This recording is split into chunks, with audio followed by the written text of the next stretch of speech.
Anak-anakku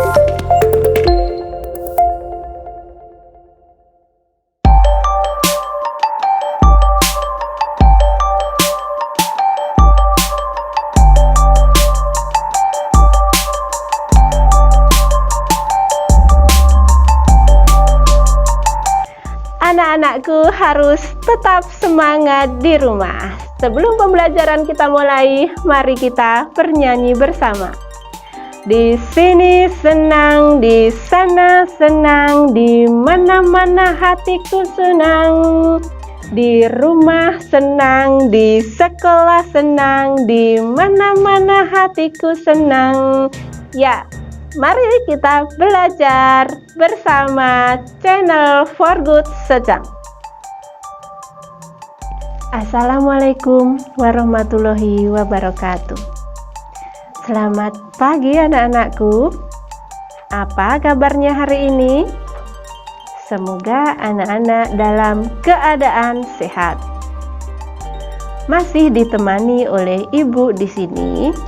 Kita akan belajar tema 5 ekosistem, subtema 2 hubungan antar makhluk hidup dalam ekosistem pembelajaran 2. Namun sebelum kita melanjutkan belajar kita, marilah berdoa bersama-sama. Menurut agama dan kepercayaan masing-masing, berdoa mulai.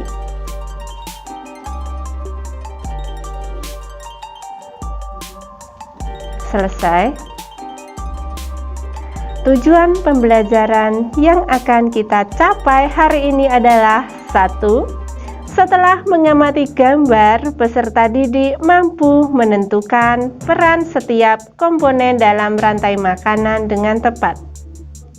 Yang kedua, setelah mengetahui tentang rantai makanan, peserta didik mampu membuat teks non-fiksi dengan benar.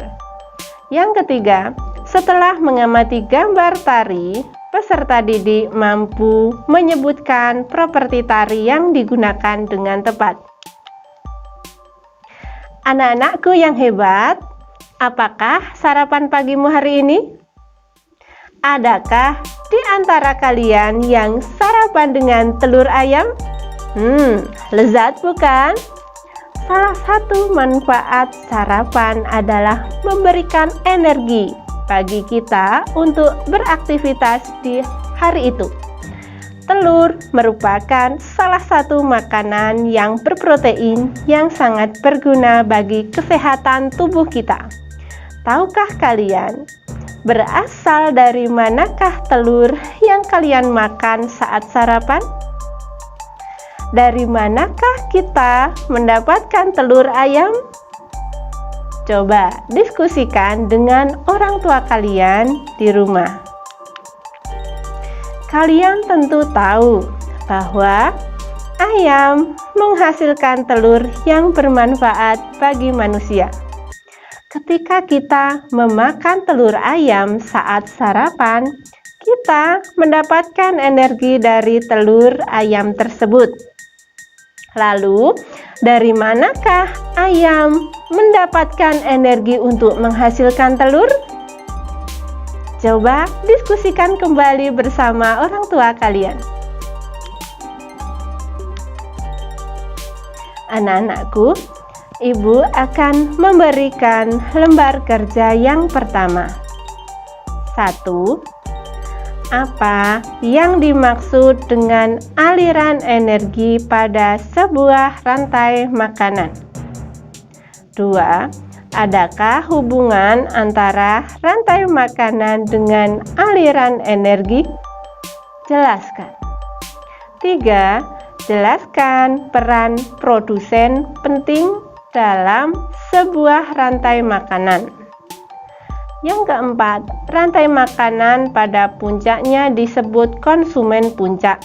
Apabila konsumen puncak punah, apa yang akan terjadi pada konsumen 1 dan konsumen 2? Anak-anakku bisa berdiskusi dengan orang tua kalian dalam menjawab soal di atas. Kita tahu bahwa rantai makanan juga berperan penting dalam membantu mengatur ekosistem. Predator memang tidak selalu secara langsung mengendalikan ukuran populasi mangsa mereka. Namun, predator bisa meningkatkan kesehatannya dengan menyingkirkan individu yang berpenyakit atau mengalami gangguan. Dengan ini, jumlah predator dalam rantai makanan tetap bisa dikendalikan yang akan terus menjadi berkelanjutan. Anak-anakku, untuk lembar kerja yang kedua, pilihlah salah satu gambar berikut ini. Buatlah sebuah karangan non-fiksi 2 paragraf tentang rantai makanan. Ibu akan membacakan daftar kosakata yang dapat kalian gunakan untuk membuat karangan non-fiksi tersebut. Ekosistem laut, biotik, konsumen, karnivor, ekosistem sawah, abiotik, habitat, omnivor, ekosistem padang rumput, energi, predator, herbivor, peranan interaksi, produsen, mangsa. Ya, kosakata-kosakata tersebut bisa kalian gunakan dalam merangkai kata menjadi kalimat yang padu dalam paragraf. Anak-anakku, perhatikan ekosistem yang ada di sekitar kita. Keberadaan ekosistem juga dijadikan sebagai inspirasi dalam berkarya, seperti yang terdapat dalam beberapa tarian daerah. Hasil panen yang diperoleh dari ekosistem sawah atau ladang dituangkan menjadi karya tari yang indah dan menarik. Beberapa tarian daerah juga menjadikan tindak tanduk hewan dalam sebuah ekosistem sebagai inspirasi tarian mereka.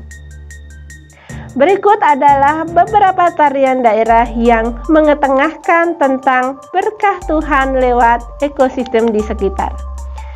Seperti yang terdapat pada gambar, ada tari tradisional Caping Nganca yang berasal dari Lamongan. Kemudian juga ada tari Akang Babega dari Minangkabau. Setiap tarian daerah memerlukan perlengkapan atau properti yang dikenakan penari pada saat menarikannya. Properti tari bisa jadi berbeda antara satu tarian dengan tarian yang lainnya. Properti yang digunakan menjadi ciri khas tersendiri tarian tersebut. Bahkan, beberapa properti tari dijadikan sebagai nama bagi tarian tersebut. Misalnya payung yang digunakan dalam tari payung, atau caping yang digunakan dalam tari Caping Nganca. Sebagai lembar kerja ketiga, anak-anakku, lengkapilah tabel berikut ini. Apa nama tarian dan properti yang digunakan? Hari ini kita sudah belajar 3 hal, yaitu 1. Menentukan peran setiap komponen dalam rantai makanan. Yang kedua, membuat teks non-fiksi. Dan yang ketiga, menyebutkan properti tari.